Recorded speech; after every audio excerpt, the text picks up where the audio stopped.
I think that getting rich when you're young as a man is probably one of the worst things that can happen. You don't want to get rich to your late 20s.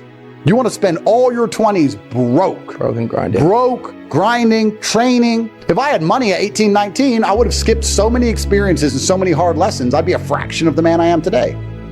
So I don't like the idea of kids just gambling and getting lucky. Yeah. Now, that's the worst thing that can happen to a young man. He's skipping all the struggle, all the pain and suffering he's going to attempt to skip with money. He's going to end up suffering more in the end, but he's going to just lose, lose, lose.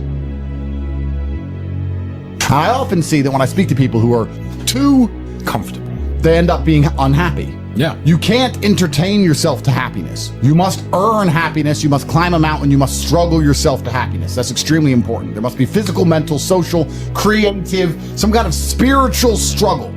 And those things being satisfied is what's going to satisfy you. It's like Bitcoin. Bitcoin's a mathematical equation. You solve the equation, you get a Bitcoin. Life is very much the same. There's struggles, there's difficulties which you have undertaken, which you have adopted to try and complete. And when you finish those things, then you get satisfaction as a reward. That's the Bitcoin. The only other alternative to that, to feel good, is hedonism. And that's not going to satisfy you for very long. And it's also going to destroy your life. So it's extremely important. Masculine competition is fun. I think what's fun as a man is being the best at anything, right? So I live in a very masculine environment because masculine competition drives you forward. We all work together. We all work inside of the company and we're very successful. But yeah, I don't really know what's fun anymore. I just feel like nothing's really fun anymore besides working hard, or you need an activity which is so adrenaline filled that it distracts you, which is why I love driving fast cars and fighting, because it's the only time I'm not thinking about work. Yeah, so I'm happy just to get my work done, and maybe I'm starting to get old after all. I'm 37, I'm getting old. I see my kids, I do my emails, I train hard, maybe go for a drive with the car, maybe get a coffee. That's it. Oh, he doesn't go to the gym because of XYZ, or he feels down. That's fine, but he needs to go to the gym. So we can talk about all the reasons he doesn't go forever. That's a very long, lifelong conversation, but he needs to go. So we've removed the needs, and we've removed the hard facts and the duty and the honor and the commitments, and we've replaced it all with this subjectiveness. And there's nothing more subjective than feelings. How I feel inside on a day I say I'm happy might be the exact same way someone feels inside on the day they say they're sad, because their expectation might be higher for happy because they only think they're happy when they're running around laughing like a child. I don't really give a shit how the men I know feel, because they have things they need to do. And as long as they're going to do them like they're supposed to do them, I don't really care that much. And if they were to come to me and say they feel down about something and they had a good reason, I wouldn't be insensitive. That's fine. But we're talking about a death of a family member or something, and we're talking about 1 or 2 days until you just get back to life. You have things to do. If you're injecting struggle, and that struggle, solving those problems lead to a positive place, once you become addicted to it, you're going to become a machine of monumental achievement. There are some very simple, basic things you can do. Weight training, chess, having debates, trying your very best to take care of your mother, retire her, make sure that your people who you love are taken care of. You need goals and resistance and something to fight against to live well. Because the distance between pain and joy is what we experience. If you only have joy all of the time and no pain, you are not going to be happy. You don't need fun. Fun is the vector from which Satan operates. Every time you look at something which is fun, it's all just hedonistic. There's no money to be made. You don't retire your mother. You don't help the world. You don't give to charity. You don't become stronger. You don't become wiser. You don't learn anything. Experiences are unique. Jail was a unique experience. Bunch of fun. Unique. Life's not about fun as a man. Life is about doing the right thing because it must be done. Now, there are some things that are fun which can be earned. And there are some things which are fun that you could do, which perhaps involve skill. Driving a supercar around a racetrack is fun. It involves skill. You have to be good at what you do. Cool. But a lot of this fun that is easily accessible to everyone, because not everybody can get a Ferrari on a closed racetrack. I can. You can't, because you're poor. You do not need fun until you've already reached the highest possible echelon. So this whole idea that you need fun in your life, you don't. What you need is purpose. You need discipline. You need hard work.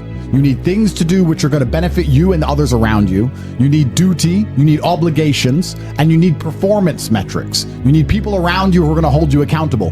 You're nobodies. You're not important. Nobody knows who you are. You're not physically strong. You're not financially wealthy.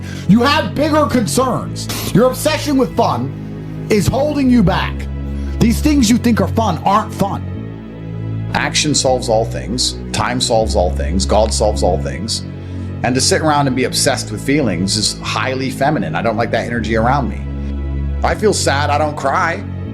Just get on with life. It's the adult mentality. So I'm not sure. Feelings don't cross my mind, if that makes sense. They don't cross my mind because they don't affect my day. So it doesn't change anything. So I have other things to think about.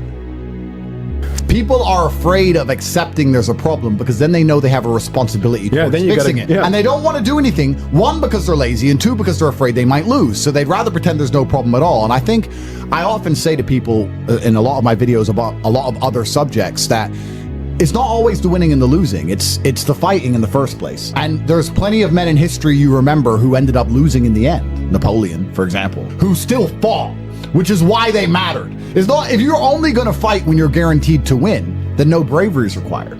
And you have to fight so that you can look back on your life and feel happy that you tried to do something when you knew it was going on before it was too late. Forget about the winning and losing for now. Focus on the fight.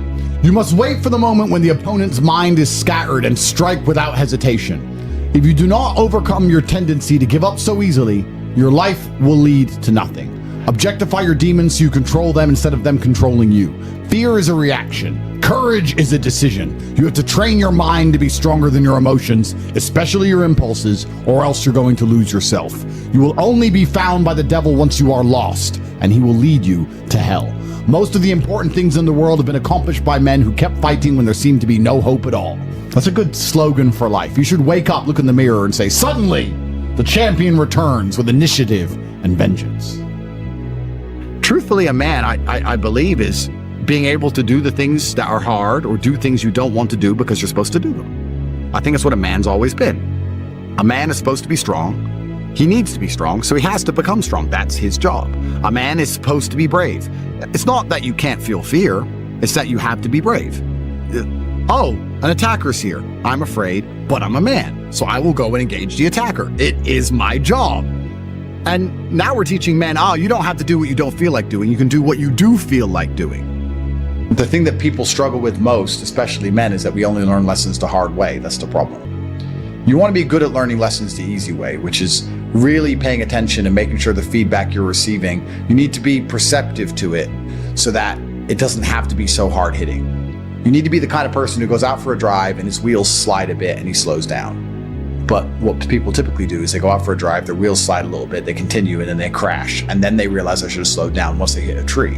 They only learn the hard way. But when they got the easy little bits of feedback, they didn't want to pay attention to them because it was easy and they thought they got away with it. And it's the same with a relationship and the same with everything else. There's little bits of feedback.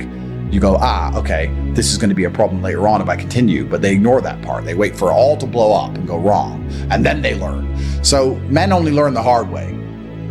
And the reason they're sitting at home, even if they don't admit to these ailments, wondering why they're so unhappy all the time, is because you're fighting an internal battle. Your monologue is different in your mind from what your spirit truly wants. You want to be respected, you want to be strong, you want to stand up for what you know is right, you want to be a man, and you're just too afraid to engage the enemy, so you're going to self-destruct, you're going to turn on yourself. There's a fire inside of you. There's a fire inside of absolutely every man, and you can either direct it at your enemy and do your very best to destroy him, or it's going to burn inside of you and eat you alive. You have to make a choice. The cowardice that you feel that prevents you from engaging the enemy is the biggest betrayal, because now you're just engaging yourself. The battle's certain either way. So I strongly recommend you find who the enemy is and direct your efforts towards their destruction, as opposed to sitting there allowing yourself to self-immolate.